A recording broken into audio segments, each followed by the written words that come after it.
이 시간 요한복음 14장 27절의 말씀으로 나의 평안을 너희에게 주노라 라는 제목으로 말씀을 전하겠습니다.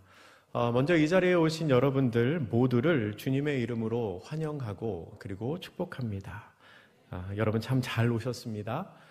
수요일 저녁에 다른 곳이 아니라 이 예배 자리에 있다는 것이 우리의 삶에 그 무엇과도 바꿀 수 없는 큰 복임을 믿음으로 고백합니다. 이 시간 우리를 위해서 하나님께서 예비하신 하나님의 복과 은혜를 그리고 평안과 기쁨을 마음껏 누리시기를 축복합니다. 하나님께서 여러분을 참 많이 사랑하십니다. 여러분 알고 계십니까? 하나님 여러분을 참 많이 사랑하세요. 우리 조금 쑥스러울 수 있겠지만 옆에 계신 분과 한번 이렇게 인사해 볼까요? 하나님이 당신을 사랑하십니다. 반대쪽에 계신 분과 하나님이 당신을 사랑하십니다. 이렇게도 한번 인사해 보죠. 하나님이 나를 사랑하십니다. 나 자신에게 하나님의 목소리가 더 커지셨네요. 하나님이 나를 사랑하십니다. 하나님은 여러분을 정말 정말 많이 사랑하십니다. 우리 이 시간 찬양을 한 곡 나누면 좋겠는데요.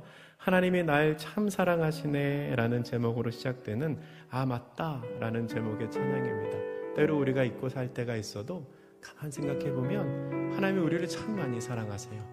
우리 이 찬양 한번 같이 나누겠습니다.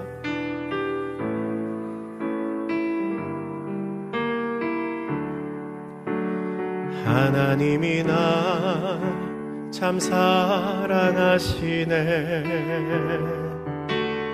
하나님이 나 참 사랑하시네. 하나님이 나 참 사랑하시네.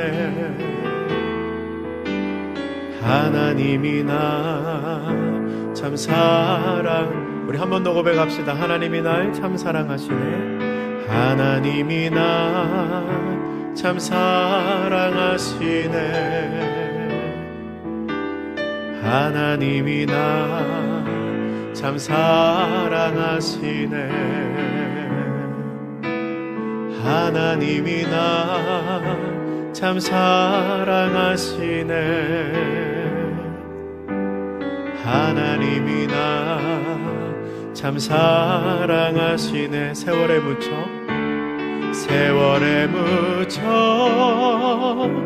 또 현실에 갇혀 잊고 살다가도 그냥 살다가도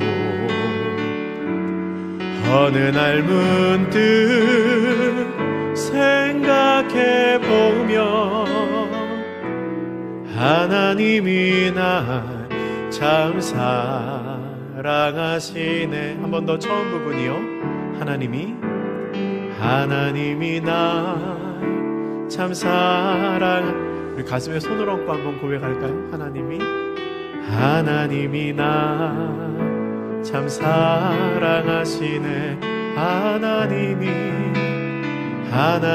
날 참 사랑하시네. 하나님이 날 참 사랑하시네. 아멘, 아멘, 아멘. 여러분 하나님이 여러분을 참 많이 사랑하십니다. 아멘, 믿으시죠? 우리가 이 사실을 아멘이라고 고백할 수 있어야 오늘 제가 여러분에게 전해드리는 이 말씀이 나를 향한 얘기구나 라고 받아들이실 수 있습니다. 하나님이 나를 사랑하신다는 것 내가 믿지 못하면 제가 지금 드리는 말씀이 저분에게 하는 얘기겠지라고 들리실 수도 있어요. 여러분 우리는 다 하나님의 자녀입니다. 하나님의 자녀 아니신 분 없으시죠? 우린 다 하나님의 자녀입니다. 그런데요, 자기 자녀가 나쁘거나 힘들게 살기를 바라는 부모는 아무도 없습니다. 때로는 자녀에게 좀 엄하게 대할 때도 있지요. 그런데 그렇게 엄하게 대하는 것도 다 그 자녀 잘 되라고 사랑하는 마음이 있으니까 그렇게 대하는 겁니다.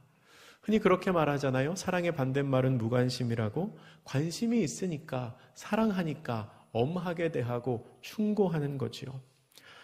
제 딸아이가 한 6살 정도 되었을 때 일입니다. 몇 해 전 일인데요. 어느 날 밖에서 길을 걷고 있는데 귓속말로 저한테 이렇게 말하는 거예요. 아빠, 내가 뭐를 먹었는데 왜 또 뭐가 먹고 싶지? 그렇게 말하는 거예요. 그래서 제가 뭐라고 대답했을까요? 제가 그렇게 다정다감한 아빠가 아니거든요. 제가 그랬어요. 그걸 내가 어떻게 알아? 그랬어요. 그때 걔가 또 그러는 거예요. 아빠, 내가 분명히 뭐를 먹었는데 왜 또 뭐가 먹고 싶지? 제가 또 뭐라고 대답했을까요? 뭐 어떡하라는 거야 나한테. 그랬더니 아이가 이렇게 말하는 거예요. 아빠, 나 편의점에서 뭐 좀 사줘. 집에 가는 길에 편의점이 있었거든요. 여러분, 6살 먹은 딸아이가 그렇게 말하면 사주겠습니까? 안 사주겠습니까? 제가 뭐라고 대답할게요? 뭘 사? 그랬어요. 뭘 사? 하지만 발은 편의점을 향해 가고 있죠. 말은 그렇게 해도 발은 편의점을 향해 가고 있습니다. 사랑하는 자녀가 원하는 게 있는데 일부러 그것 안 사주는 부모는 없습니다. 들어줄 수 있으면 다 들어주지요. 왜 그렇게 할까요? 그렇게 하면 자녀가 좋아하니까. 그렇게 하면 내 자녀가 행복해하니까 그렇게 합니다. 분명한 사실은 하나님께서는 우리 자신보다 우리가 더 행복하기를 원하시는 분이라는 겁니다. 여러분, 제가 부모가 되어보니까 알겠어요. 제 자녀가 정말 행복하면 좋겠어요. 제 자녀가 정말 행복하면 좋겠어요. 아마 그 아이가 스스로 행복하기를 바라는 것보다 제가 그 아이가 행복하기를 원하는 마음이 더 클 겁니다. 자녀를 두신 부모님은 무슨 마음인지 아실 거예요. 본인 스스로가 내가 잘 되고 내가 행복하기를 원하는 그 마음보다 부모로서 자식을 향해서 제가 좀 잘 되면 좋겠다. 제가 좀 행복하면 좋겠다 하는 마음이 더 크더라고요. 그런데 여러분, 하나님이 우리를 그런 시각으로 보고 계시다는 겁니다. 나는 행복하게 살고 싶고, 나는 뭔가 성공하고 싶고, 나는 많이 누리고 싶고, 그래서 열심히 노력하고 열심히 기도하는데 우리 하나님께서 우리를 보시면 그래? 아유 수고하네. 너 뭐 잘 살든가 말든가 그런 분이 아니시고, 내가 간절히 기도하고 내가 간절히 사모하는 것보다 하나님께서는 우리를 바라보시며 그래, 네가 참 잘 되면 좋겠다. 그래, 네가 행복하면 좋겠다. 내가 나를 사랑하는 것보다 더 큰 마음으로 우리 하나님께서 우리를 보고 계시다는 겁니다. 오늘은 그렇게 우리가 행복한 삶을 살기를 원하시는 하나님께서 우리에게 주시는 평안과 기쁨에 대해서 좀 이야기를 해보려고 합니다. 그런데요, 하나님이 주시는 평안에 대해서 말하기 전에 먼저 복에 관한 얘기를 좀 해야 됩니다. 복. 여러분 복 좋아하시죠? 네, 복 받는 거 좋아하시잖아요. 여기 아닌 척 하세요. 다 좋아하시잖아요. 네. 복 받는 거 싫어하는 사람 없지요. 하나님이 복 주시면 우리 할렐루야 하고 다 받을 겁니다. 바라기는 여러분의 마음에 있는 소원, 여러분이 원하시는 그 복들이 다 그대로 이루어지시기를 축복합니다.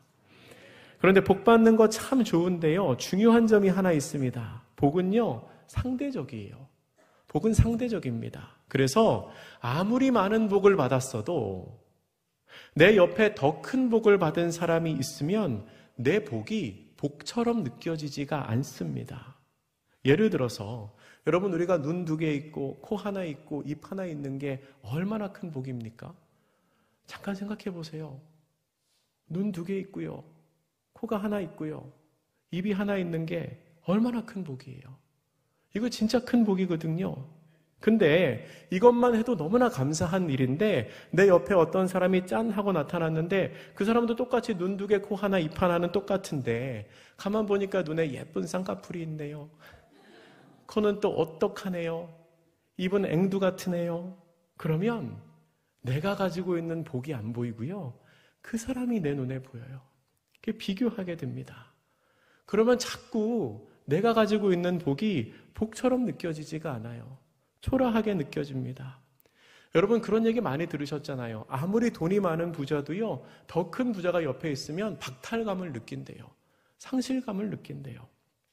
여러분, 복 자체만 놓고 보면 이 복은 상대적입니다. 반면에 행복은요, 주관적입니다.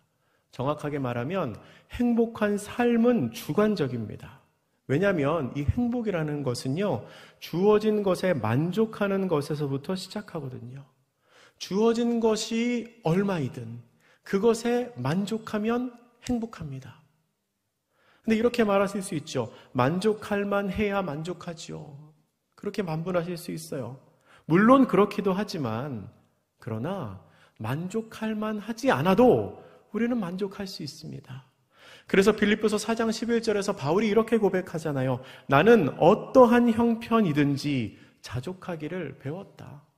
내 삶의 모습이 어떠하든지 풍부하든지 빈곤하든지 자족, 스스로 만족할 수 있는 비결을 배웠다라고 바울이 말합니다. 여러분들이 많이 들으신 것처럼 전 세계에서 이렇게 가끔 행복지수 이런 거 조사합니다. 각 나라별로 어떤 국민들이 행복하느냐. 그러면은 상위권에 랭크되는 나라 중에 그런 나라 있잖아요. 방글라데시, 부탄, 막 그런 나라들 있습니다. 그러니까 이 스스로가 느끼는 행복은요, 객관적으로 주어지는 복의 절대적인 양에 의해서 결정되는 게 아니라는 겁니다. 그 나라에 사시는 분들, 사실 우리보다 못 사는 분들 훨씬 많잖아요. 근데 우리보다 행복하대요. 왜 그렇습니까? 이 행복이라는 것은 삶의 질이나 생활의 편이나 의식주의 화려함에 따라서 생겨나고 결정되는 것이 아니라 내가 주어진 그 상황에 얼마나 만족하느냐. 그거에 따라서 이 행복이 결정된다는 것입니다. 그런 관점에서 생각해 보면 우리는 복을 얼마나 많이 받았든지 상관없이 행복할 수 있습니다. 받은 복은 다 차이가 있을 수 있어요. 받은 복은 다 차이가 있을 수 있지만 그러나 받은 복과 상관없이 우리는 모두가 다 행복을 누릴 수 있다는 겁니다. 여러분, 제가 늘 행복할 수 있는 방법 알려드릴게요. 늘 행복할 수 있는 비법. 이거는 뭐 사회과학자들도 비슷하게 말하는 겁니다. 늘 행복할 수 있는 비법. 뭐냐면 나에게 주관적으로 느껴지는 행복을 객관화시키지 않으면 됩니다. 그리고 그 마음이 흔들리지 않으면 돼요. 내가 주관적으로 느끼는 그 행복의 관점을 객관화시키지 않고, 그러니까 다른 사람이랑 비교하지 않고 흔들리지 않으면, 그 신념이 흔들리지 않으면 우리는 행복할 수 있습니다. 예를 들어서 제가 이런 예를 한번 들어볼게요. 어떤 학생이 맨날 꼴찌예요. 맨날 꼴찌. 제 얘기는 아닙니다. 어떤 학생이 맨날 꼴찌하는 학생이 있어요. 근데 본인은 행복해요. 본인은 괜찮아. 자기는 원래 공부에 뜻이 없어요. 그리고 스스로 그렇게 생각해요. 나는 공부를 안 하는 거지 못하는 게 아니다. 나는 하면 잘할 수 있다. 나는 그냥 안 할 뿐이다. 자기는 괜찮아요. 몸도 건강하고요. 친구들하고도 잘 지내요. 아무런 문제가 없어요. 꼴찌지만 행복해. 근데 어느 날 주변에서 자꾸 이렇게 얘기하는 거예요. 야, 너는 꼴등하는 애가 뭐가 좋아서 그렇게 웃고 다니냐? 막 이렇게 주변에서 자꾸 말해요. 너는 꼴등하는 애가 밥 먹는 거는 1등이네? 막 이렇게 얘기해요. 그럼 이 아이가 어떤 생각을 하게 될까요? 아, 내가 꼴찌기 때문에 나는 밥도 천천히 먹어야 되고 나는 웃으면 안 되는구나 라고 생각하겠죠. 원래는 행복했는데 자꾸 주변 사람들과 비교하고 객관화시키니까 그러게 내가 꼴찌인데 이러고 있으면 안 되지. 내가 이렇게 웃으면 안 되지. 밥도 많이 먹으면 안 되지. 그러면서 자꾸 불행해지는 겁니다. 근데 여러분, 사실 그렇게 사는 것도 괜찮거든요. 그리고 모든 사람에게 주어지는 복이 다 다른데 기준을 딱 정해놓고 이것 이상 되면 행복하고 이것보다 모자라면 안 행복하고 누가 그렇게 말할 수 있겠습니까? 너는 1등이라서 행복하겠다. 혹은 너는 꼴등이니까 불행하겠다. 이거는 맞는 말이 아니잖아요. 여러분, 우리가 그런 어리석은 사람 되지 않기를 바랍니다. 물론 아무것도 하지 않으면서 근거 없는 자기 만족에 빠지라는 말씀이 아닙니다. 열심히 노력하고 그 안에서 성취를 얻고 그 안에서 기쁨을 맛봐야지요. 하지만 우리가 어떤 기준을 딱 정해놓고 그 기준을 넘어서야 행복하고 그렇지 않으면 불행하다. 이런 식의 결정은 좀 위험하다는 겁니다. 여러분, 그건 절대 사실이 아닙니다.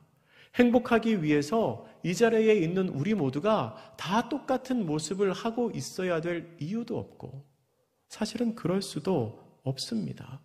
그래서도 안 되지요. 여러분, 우리는 각 사람이 그 삶의 모습대로 이미 복을 받은 사람들입니다. 그 자체로 이미 행복할 이유가 충분한 사람들입니다. 나 자신에게 있는 것만을 바라보면 우리는 누구라도 행복할 수 있습니다. 그런데 우리는 때로 나에게 있는 것을 보지 않고, 있는 것은 보지 않아요. 그리고 없는 것을 찾으면서, 나에게 없는 것을 찾으면서 슬퍼할 때가 있습니다. 다른 사람에게는 있는데 나에게는 없다고 그 없는 것을 보면서 슬퍼하고, 스스로 행복하지 않을 만한 이유를 굳이 찾아서 묵상하면서, 그래 나는 행복하지 않은 사람이야, 나는 하나님의 복으로부터 벗어난 사람이야 라고 생각하고 비교합니다. 그러나 그럴 필요가 없다는 겁니다. 지금까지 말씀드린 거를 정리하면 제가 행복해질 수 있는 방법 2가지 말씀드렸는데요. 첫째로 이 세상은 무언가를 얻어서 행복해질 거라고 말합니다.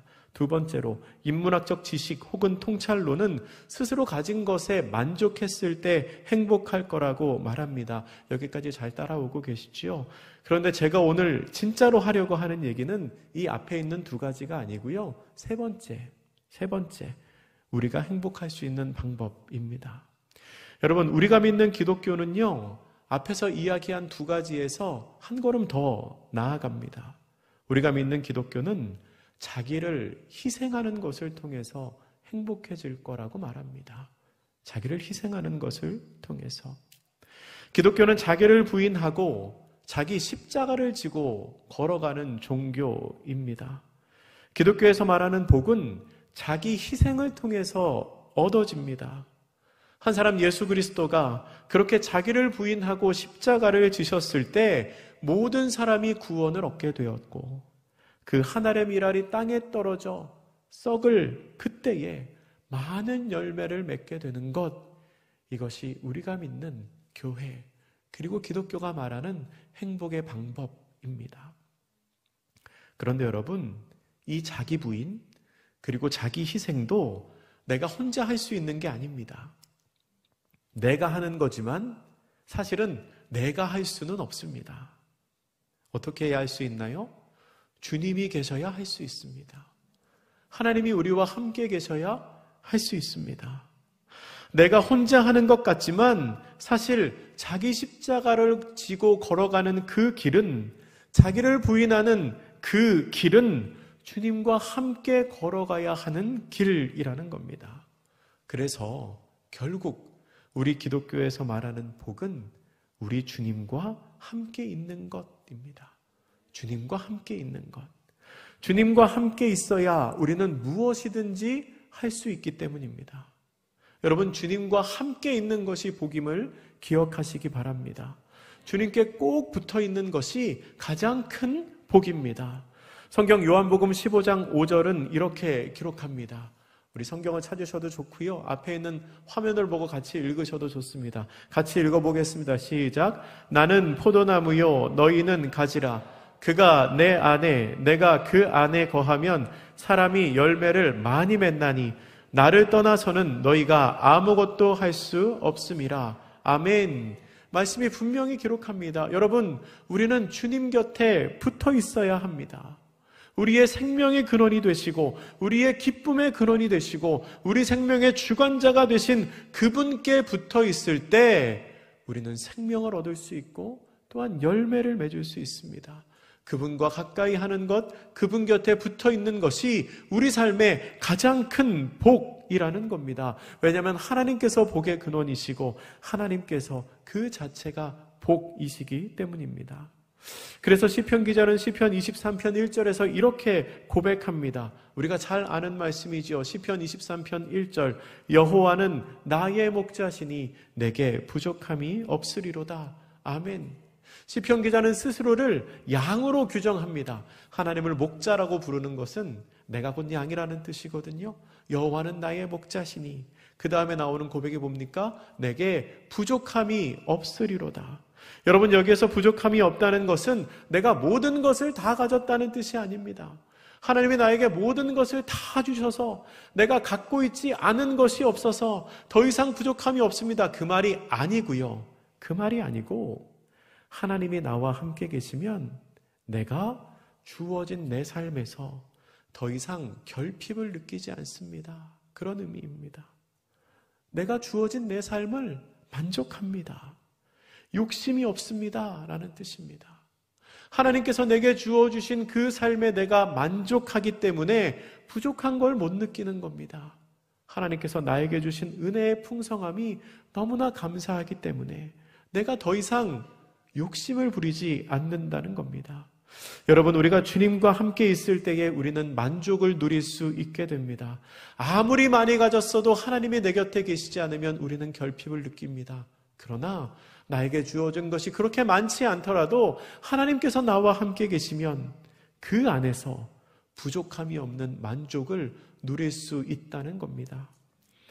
여러분, 주님께서 우리와 함께 하는 것이 복이라는 것을 인정한다면 우리는 상황과 상관없이 하나님의 복과 은혜가 임할 수 있다는 것도 알게 됩니다.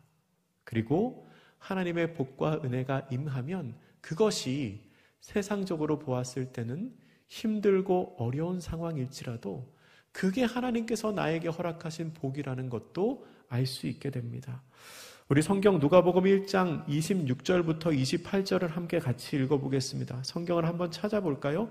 누가복음 1장 26절에서 28절까지의 말씀입니다.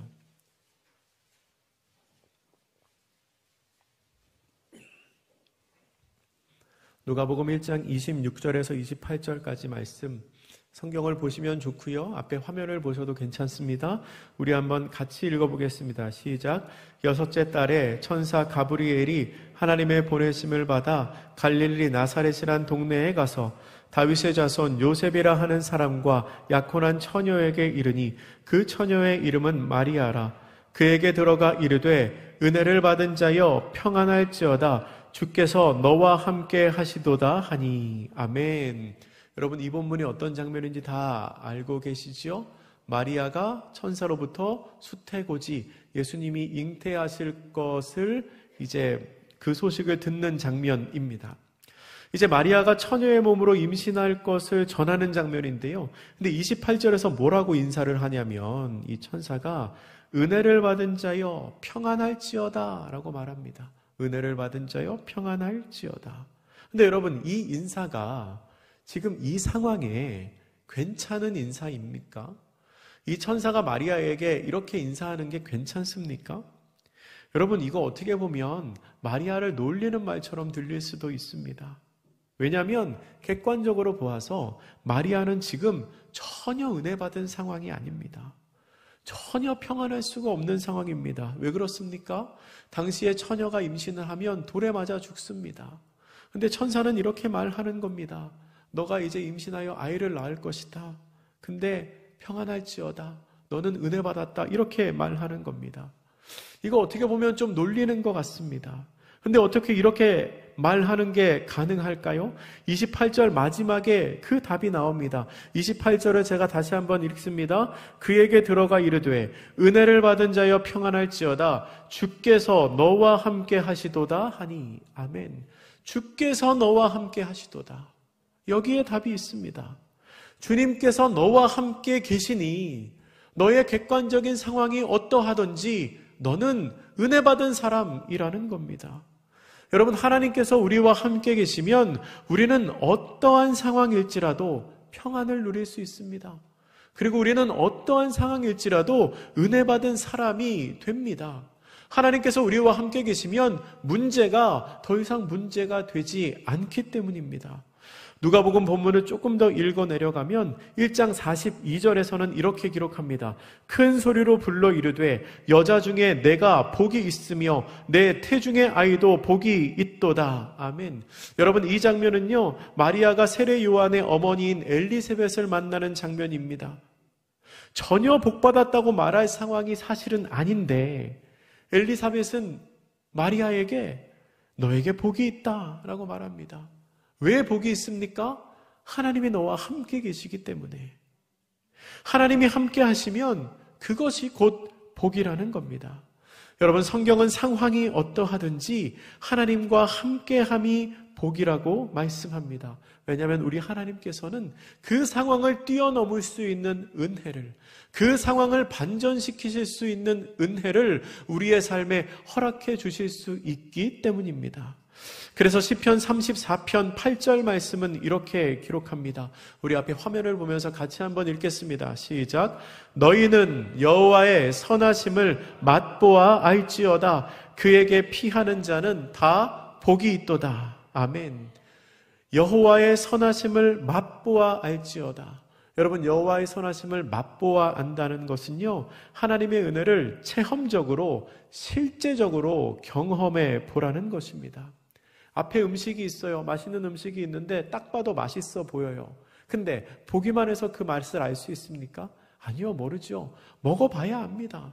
찍어 먹어봐야 압니다. 여호와의 선하심을 맛보아 안다는 것은 그렇게 하나님의 은혜를 체험적으로 경험하라는 겁니다. 설교 시간에 들었던 하나님 아니고요. 그냥 성경을 통해서 지식적으로 받아들이는 하나님 아니고요. 내 삶에 임재하셔서 내 삶에 역사하시며 실제로 기적과 은혜를 베풀어 주시는 그 하나님의 은혜를 체험적으로 경험해 보라는 겁니다. 그리고 하반절은 이렇게 말합니다. 그에게 피하는 자는 복이 있도다. 그에게 피하는 자는 복이 있도다. 여러분, 피한다는 것은요, 위험을 전제로 하고 있는 말입니다. 평안하고 형통하고 안정되어 있을 때는 피할 이유가 없습니다. 그렇잖아요. 위험한 일이 없는데 왜 피하겠습니까? 피하는 상황은 어떤 사람입니까? 나에게 위협이 강해지는 상황, 뭔가 불안정한 상황, 그곳에 있으면 안 되는 위태로운 상황, 그때 피합니다. 그러니까 피한다는 것은 위험을 전제로 하고 있는 것인데 하나님께 피하는 자는 복이 있다는 겁니다. 우리가 위험을 감수해야 하는 그 순간, 위험하고 불안정한 그 순간에도 하나님을 기억해서 하나님께 피하는 사람은 복이 있다는 겁니다. 왜 그럴까요? 하나님과 함께 있는 것이 복이기 때문입니다. 비록 내 삶에 위험이 있지만 내가 하나님과 함께 있으면 그것 자체가 내 삶의 복으로 돌아오기 때문에 그렇습니다. 여러분, 하나님께서 주시는 복과 평안은 세상이 주는 것과 같지 않습니다.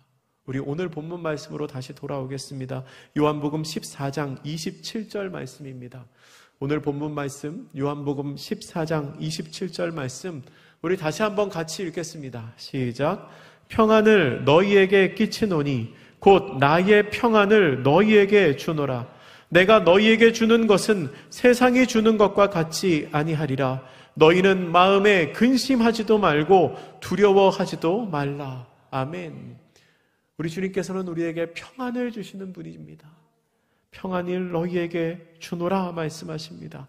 본문에 나오는 이 평안은 헬라어로 에이레네라고 합니다. 그리고 히브리어로는 우리가 잘 아는 샬롬이라고 말합니다. 그런데 본문에 나오는 것처럼 하나님께서는 우리가 평안하기를 원하시는데요, 그 평안을 나눠주시고 그 평안을 누리기를 원하시는데요, 그런데 그 평안은 세상이 주는 것과는 차원이 다른 평안이라고 말씀을 하십니다. 하나님께서는 우리의 마음에 근심도 두려움도 없기를 원하십니다. 예수님의 이 마음, 그러니까 제자들에게 평안을 끼치고 싶어 하시는 이 마음은 여기에만 나오는 것이 아닙니다.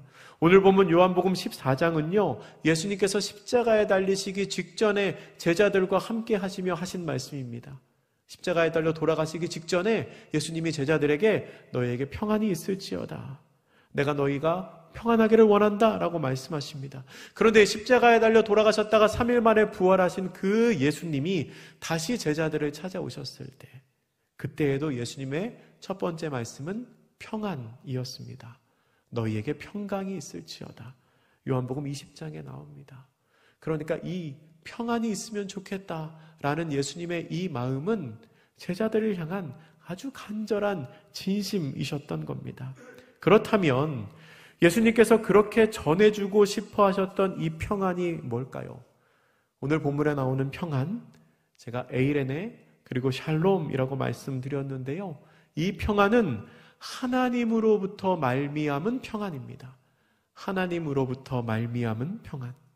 여러분, 이것은 별일 없는 평안이 아니고요, 별일이 있는 가운데에서 주어지는 평안입니다.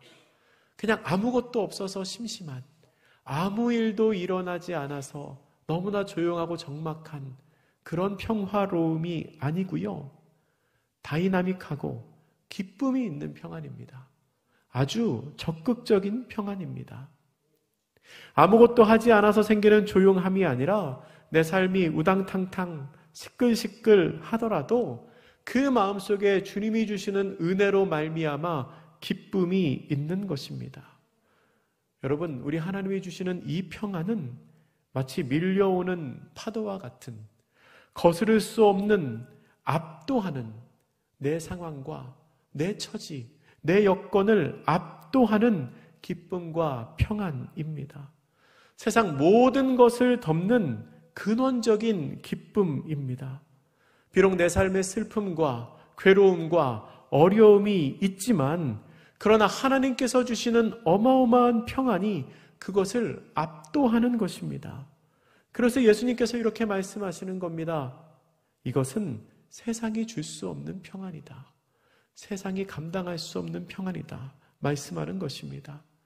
여러분, 이런 비유가 적당할지 모르겠지만 제가 한번 이렇게 비유를 들어서 설명해 보겠습니다. 의미만 받아들이시기를 바랍니다.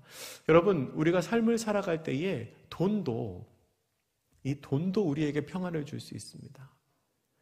통장에 100만 원이 있으면요, 내 삶에 100만 원만큼의 염려가 사라집니다. 그리고 100만 원만큼의 평안이 찾아옵니다. 예를 들어서 대학 등록금이 500만 원인데 그 돈이 없어요. 등록금을 내야 되는데 500만 원이 없어요. 그러면 500만 원만큼의 염려가 내 삶에 생깁니다. 그런데 갑자기 생각지도 않게 어떤 친척이 전화하더니 이번에 아들 대학 갔지? 등록금 얼마 나왔어? 내가 한 500만 원 정도 보냈어. 그러면 어떨까요? 500만 원어치의 염려가 없어지지요. 돈이 우리에게 주는 평안입니다. 내 통장에 돈이 그만큼 있으면 그만큼의 평안이 찾아옵니다. 그렇다면 제가 질문 드립니다. 여러분, 지금 여러분의 삶에 얼마가 있으면 여러분의 염려가 다 사라질 것 같으십니까? 얼마가 있으면 여러분의 염려가 사라질 것 같으세요? 대답은 하지 마세요. 속으로만 대답하세요. 속으로. 하나님 들으시게. 한 가지 더 질문합니다. 그러면 과연 여러분에게 하나님은 얼마짜리입니까? 여러분에게 하나님은 얼마짜리입니까?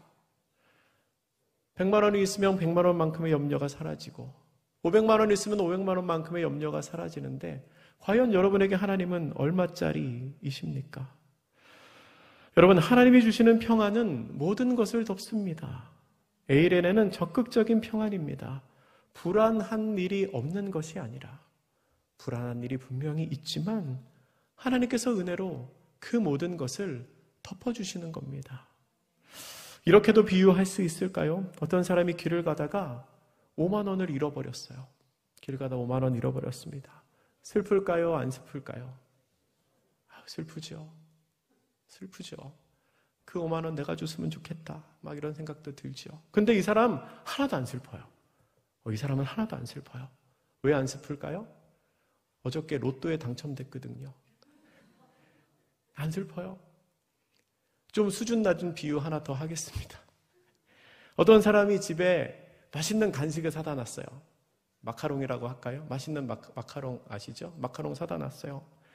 너무 맛있어가지고 하루 종일 마카롱 생각만 해요. 출근하면서도 집에 가서 마카롱 먹어야지. 일하다가도 집에 가서 마카롱 먹어야지. 퇴근하면서 운전하면서도 집에 가서 마카롱 먹어야지. 집에 왔어요. 냉장고를 열고 마카롱 먹으려고 그랬는데 떨어뜨렸어요. 그럼 어떻게 해야 되죠? 보통 이제 주워 먹는데 못 주워 먹는 곳에 떨어졌어요. 그럼 어떻게 해요? 슬퍼요? 안 슬퍼요? 슬프죠.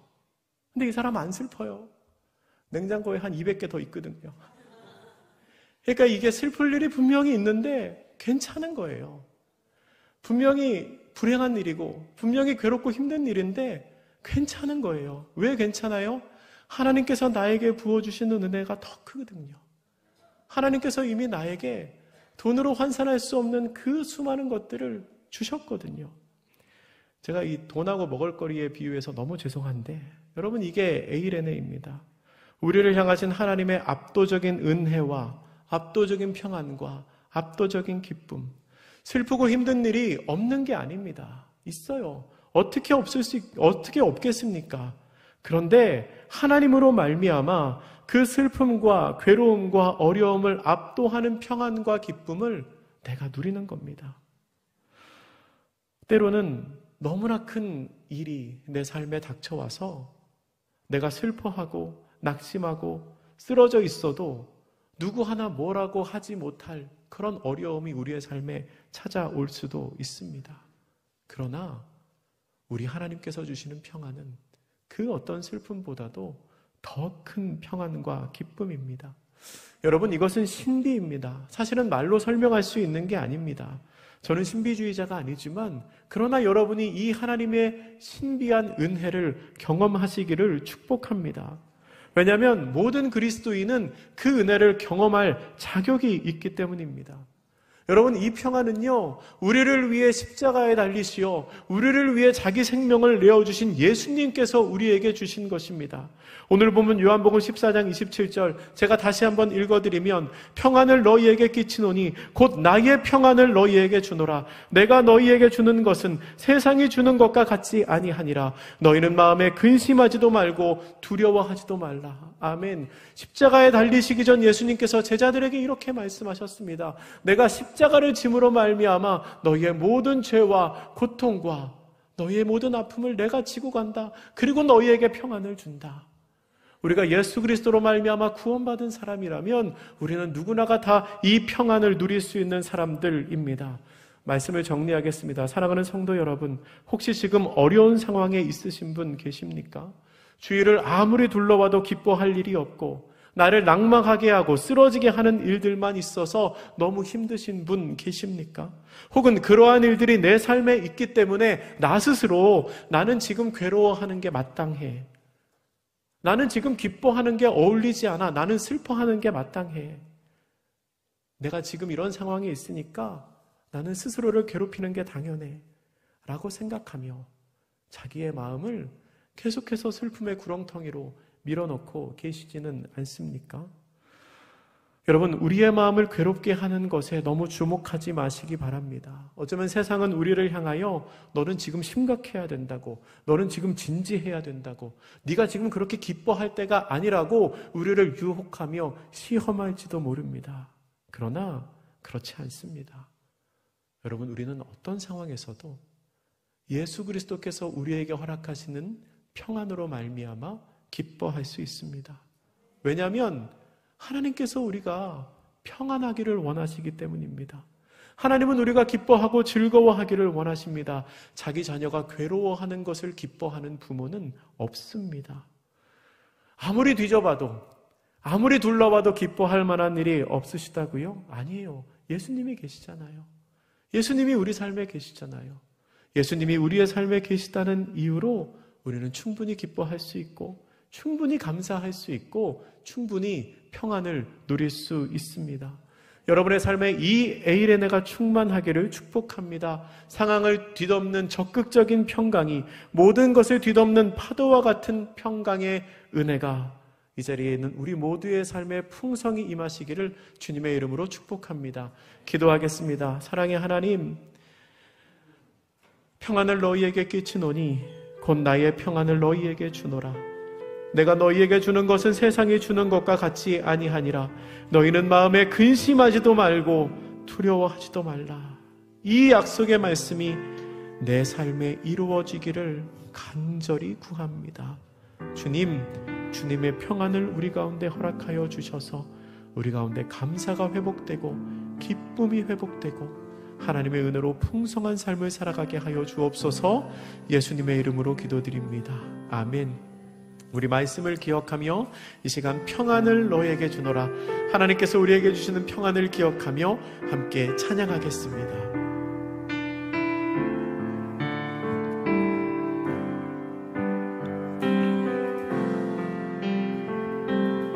평안을 너에게, 평안을 너에게 주노라. 세상이 줄 수 없는, 세상이 알 수도 없는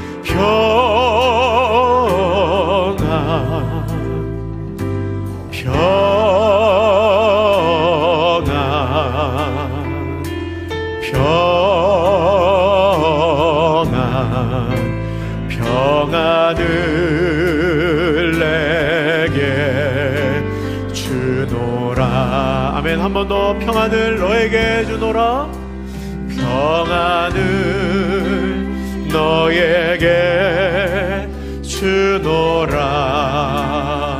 세상이 줄 수 없는, 세상이 줄 수 없는, 세상이 알 수도 없는 평안, 세상이 알 수도 없는 평안,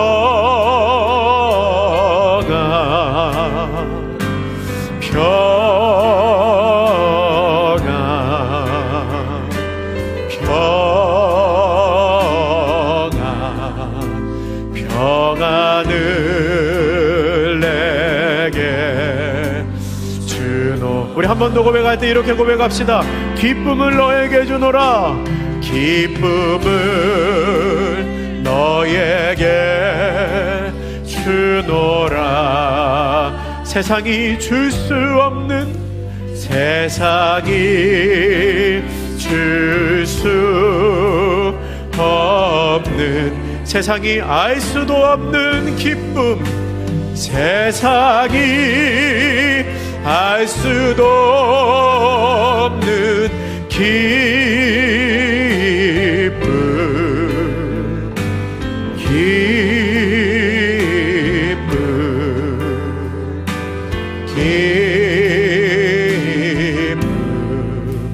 기쁨을 내게 주노라. 아멘. 이 시간 우리 함께 기도하실 텐데요, 기도할 때 하나님의 평안을 나에게 허락하여 주시옵소서. 우리에게 평안을 주신다고 말씀하셨사오니, 세상에 알 수도 없는 기쁨과 평안을 주시겠다고 약속하셨사오니, 주님 이 시간 우리의 마음에 찾아오셔서 하나님의 평안으로 풍성히 채워 주시옵소서.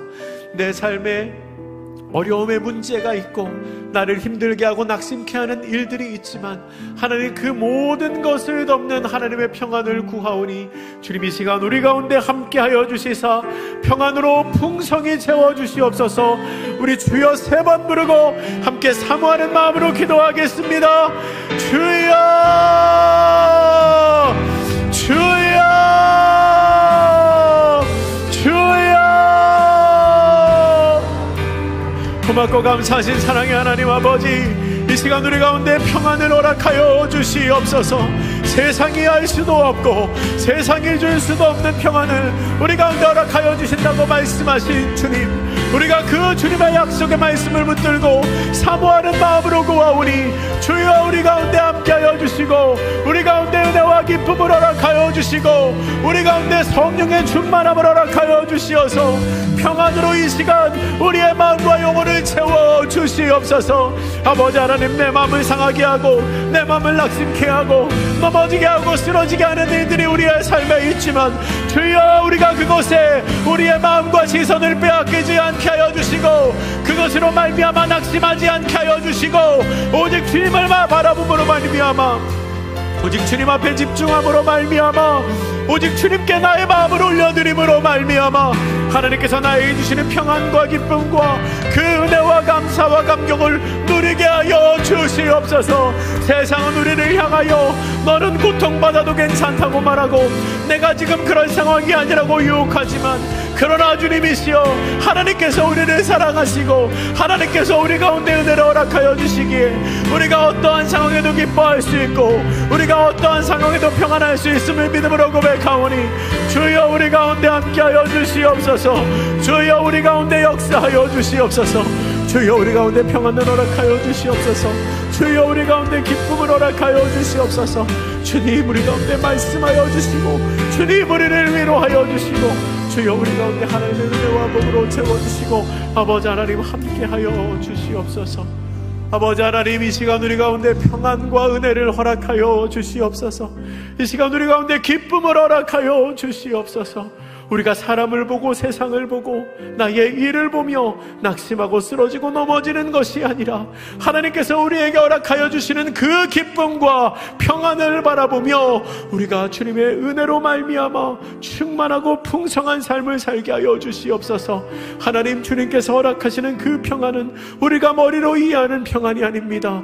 온 몸과 마음으로 누리는 평안입니다. 너희는 여호와의 선하심을 맛보아 알지어다 말씀하신 것처럼 실제적이고 직접적이고 강권적인 우리의 온 삶과 우리의 온 몸과 마음을 덮는 하나님의 평안과 기쁨이 우리의 삶에 풍성히 넘치게 하여 주시고, 우리가 그것으로 말미암아 주님을 기뻐하고 우리가 그것으로 말미암아 주님을 찬양하며 다시 한번 하나님을 예배하는 사람들 되게 하여 주시옵소서. 성령 하나님이시여 우리 가운데 함께하여 주시고 우리 가운데 은혜를 허락하여 주시사, 아버지 하나님, 다시 한번 사모하는 마음으로 주님을 바라볼 때 우리 가운데 역사하여 주시옵소서. 이 시간 우리 한 번 더 찬양하겠습니다. 우리가 그 어느 곳보다 주님 안에 있을 때 안전함을 믿음으로 고백하며 주님의 약속이 내 삶을 붙들고 가심을 고백하며 우리 함께 찬양합니다.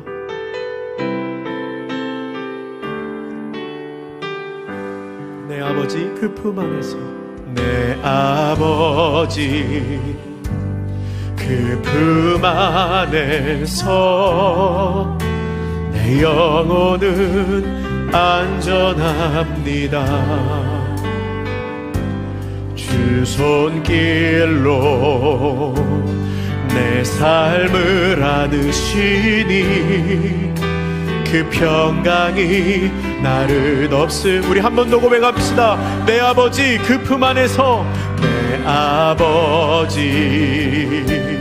그 품 안, 내 영혼은 안전합니다.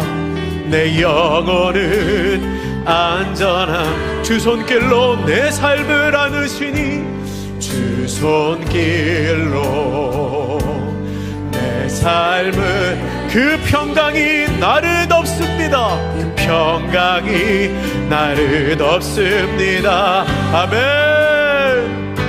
나 비록 넘어지며 흔들리지만 주 내 안에 거하며 나를 붙드시니 내 생각은 주께로 돌리고 주시는 평강의 옷을 입습니다. 주 약속 안에서, 주 약속 안에서 내 영혼 평안해. 내 뜻보다 크신 주님의 계획 나 신뢰. 두려움 다 내려놓고 주님만 의지해.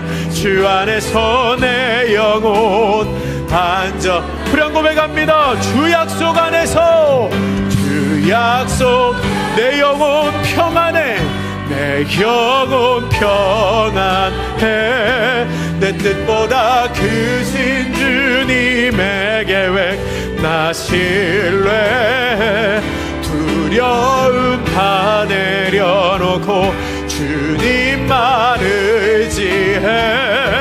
주 안에서 내 영혼 안전합니다. 우리 시간 한 번 더 기도할 때 하나님의 약속의 말씀을 붙들고 하나님께서 우리를 향하신 계획이 있음을 신뢰하며 우리의 마음을 올려드리며 함께 기도하겠습니다.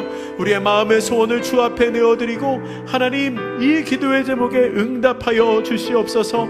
하나님, 우리의 가정에 나의 삶에 역사하여 주시사 나를 두렵게 하고 나의 시선을 빼앗는 이것들이 주의 은혜 안에서 해결되게 하여 주시옵소서라고 우리의 삶을 주님 앞에 내어드리며 우리의 기도의 제목을 주님 앞에 올려드리며 우리 주여 한번 부르짖고 함께 기도하겠습니다.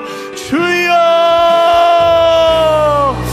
고맙고 감사하신 사랑의 하나님 아버지, 우리의 삶을 주님 앞에 올려드립니다. 우리의 삶을 주님 앞에 올려드립니다. 아버지 하나님, 우리 가운데 역사하여 주시옵소서. 아버지 하나님, 우리 가운데 함께하여 주시옵소서. 내가 주님의 약속 안에서 주님과 동행하고 아버지 안에 있을 때 행복하고 안전함을 믿음으로 고백하오니 주님께서 나를 향하신 계획과 나를 향하신 뜻하심과 일하심이 있음을 믿음으로 고백하고 신뢰하오니 아버지 하나님, 우리의 삶 가운데 역사하여 주시옵소서. 아버지 하나님, 우리의 삶 가운데 일하여 주시옵소서. 내 마음을 옥죄고 내 삶을 가로막고 나 자신은 스스로를 찾게 만드는 그 모든 것들 아버지 끊어주시고 아버지 하나님 고쳐주시고 망가진 것들을 회복시켜 주시고 주여 막힌 모든 것들을 뚫어주시며 우리의 삶이 하나님 앞에서 형통한 삶으로 주의 나라를 바라보는 삶으로 살아갈 수 있도록 주여 우리 가운데 역사하여 주시옵소서. 아버지 하나님, 그렇게 일하실 주님을 소망합니다. 내 생각과 내 뜻으로는 너무나도 부족하고 모자라지만 그러나 주께서 우리와 함께 하시기에 내가 두려움 없이 이 세상 속에서 살아갈 수 있고 내가 두려움 없이 주의 길을 걸어갈 수 있음을 고백합니다. 아버지 하나님, 은혜를 허락하여 주시옵소서.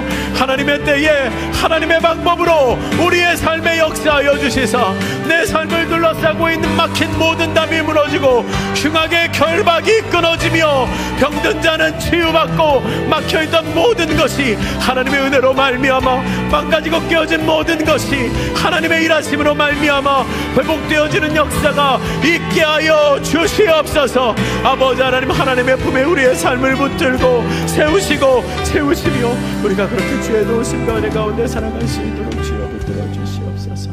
참 좋으신 하나님, 나를 사랑하시며 내 스스로가 힘쓰고 애쓰며 행복해지기를 원하는 것보다 더욱 내 삶이 행복하기를 원하시는 하나님, 우리가 그 주님의 사랑과 그 주님의 신실하심, 주님의 약속을 의지하며 기도하였습니다.